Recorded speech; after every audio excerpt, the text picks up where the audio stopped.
किशोरीलाल गोस्वामी।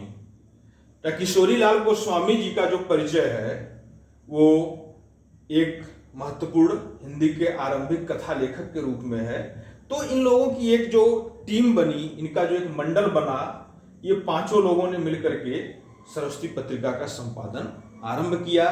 2 वर्षों तक ये व्यवस्था चल सकी, सन 1900 और सन 1901, 2 वर्षों तक ये व्यवस्था चली। लेकिन जितने ज्यादा लोग होंगे किसी कार्य को करने में, उतनी कठिनाई उत्पन्न होगी, विशेष रूप से चूंकि अलग अलग शहरों में ये लोग रहा करते थे। पत्रिका निकलती थी प्रयागराज से, मुख्य संपादक काशी में रहते थे। इसी प्रकार से जो अन्य अन्य संपादक है वो देश के या हमारे उत्तर प्रदेश में ही ज्यादातर लोग थे बेटा, अलग अलग शहरों में थे। इस वजह से थोड़ी समस्याएं हो रही थी, व्यवधान हो रहा था, जिसे देखते हुए आगे चल करके व्यवस्था समाप्त की गई और उसके स्थान पर सिर्फ श्याम सुंदर दास जी ने संपादन का कार्य 1 वर्ष किया, सन 1902। चूंकि श्याम सुंदर दास जी स्वयं एक व्यस्त व्यक्ति थे, बहुत से दायित्व थे, खुद उनकी अपनी एक संस्था थी जो हिंदी के पुराने प्राचीन ग्रंथों पर शोध कार्य कर रही थी और साथ ही साथ पत्रिका थी। तो ऐसे में उनके पास स्वयं की बहुत ही व्यस्तता थी, जिम्मेदारी थी। तो ऐसी परिस्थितियों में उन्होंने एक व्यक्ति की खोज की जो सरस्वती पत्रिका की जो महत्वाकांक्षाएं हैं उसके अनुरूप हो।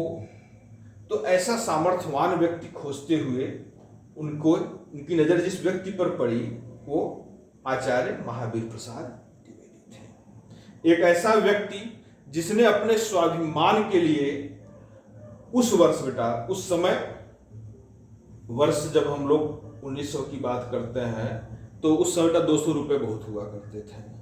200 रुपये प्रति माह की रेलवे की सरकारी नौकरी को ठोकर मार दी अपने स्वाभिमान के लिए और बाद में बुलाया भी गया उन्हें और क्षमा मांगी गई कि हम अपने व्यवहार के लिए दुखी हैं, आप आकर के पुनः अपनी सेवा को निरंतर करिए। लेकिन आचार्य द्विवेदी ने नहीं किया।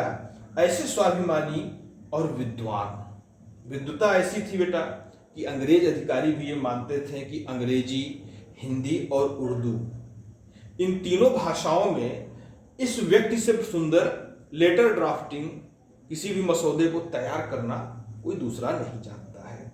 तो ऐसे आचार्य द्विवेदी पर जाकर के ये खोज समाप्त हुई और आचार्य द्विवेदी ने सन 1903 से लेकर 1921 तक सरस्वती पत्रिका का संपादन किया। केवल संपादन नहीं किया, सरस्वती को हिंदी की शीर्ष पत्रिका बना दी। ऐसा प्रभाव छोड़ा हिंदी साहित्य पर, चाहे साहित्य की कोई विधा हो, चाहे कुछ भी हो, वो सरस्वती पत्रिका के बिना पूरी होने वाली नहीं है। सरस्वती पत्रिका ने इतनी गहरी छाप छोड़ी हिंदी भाषा में। आगे बेटा जब हम लोग द्विवेदी युग का अध्ययन करेंगे तो आचार्य द्विवेदी की बाकी जो विशेषताएं हैं, उनके कारण जो हिंदी पर प्रभाव पड़ा, उनकी चर्चा करते रहेंगे। अब आगे देखते हैं कुछ चीजें।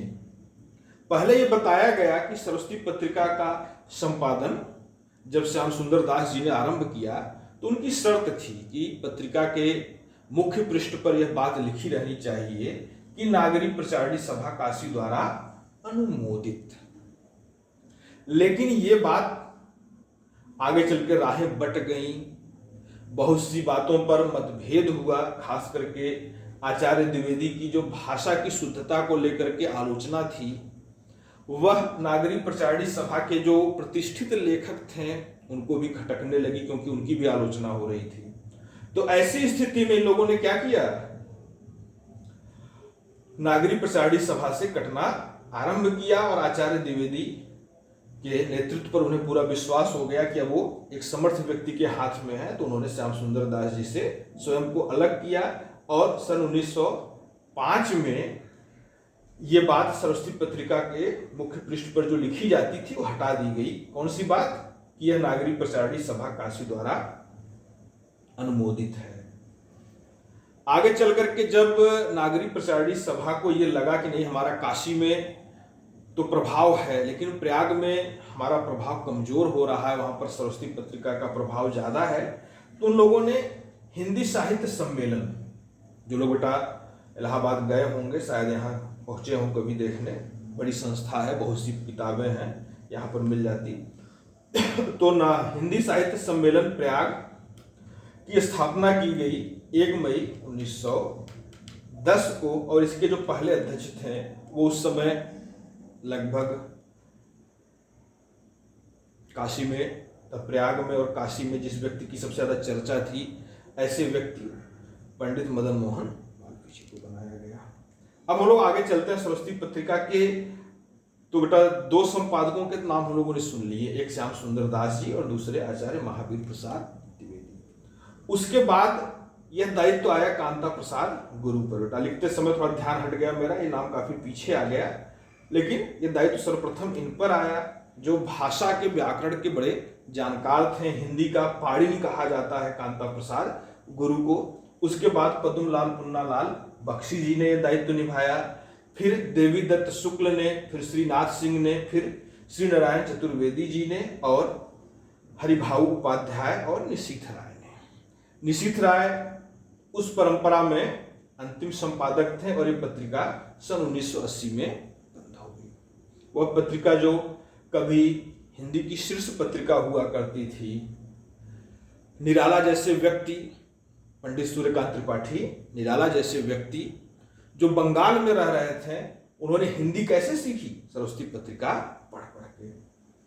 लेकिन समय बदला और इसका पुनः प्रकाशन सन 1920 में आरंभ हुआ है, और अब जो इसके संपादक हैं वो देवेंद्र शुक्ल जी हैं। देवेंद्र शुक्ल जी चीन में हिंदी भाषा के अध्यापक थे। उस दौरान अतिथि प्रवक्ता थे, कुछ समय पढ़ाया उन्होंने। उस दौरान जब वो चीन में चीनी विद्यार्थियों को हिंदी भाषा पढ़ाते हुए सरस्वती पत्रिका के बारे में बताते हुए कहते थे कि वो पत्रिका आज बंद हो गई है, तो उन्होंने लिखा है अपने लेख में कि विद्यार्थी पूछते थे कि आप लोग कोशिश क्यों नहीं करते, वो एक ऐसी पत्रिका जिसने हिंदी भाषा को स्वरूप दिया। निश्चित है सरस्वती पत्रिका ने हिंदी व्याकरण को भी निर्धारित किया और साहित्य को भी निर्धारित किया। व्याकरण में बताया कि हिंदी कैसे लिखनी है, साहित्य में बताया कि क्या क्या लिखना उचित है, क्या नहीं उचित है।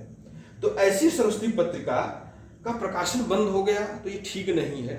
तो चीन के विद्यार्थियों की प्रेरणा से फिर सरस्वती पत्रिका के दिन बदले हैं और इसका संपादन शुरू हुआ है। लेकिन दुर्भाग्य से सन 2020 बेटा ये वैश्विक महामारी लेकर आया वर्ष था।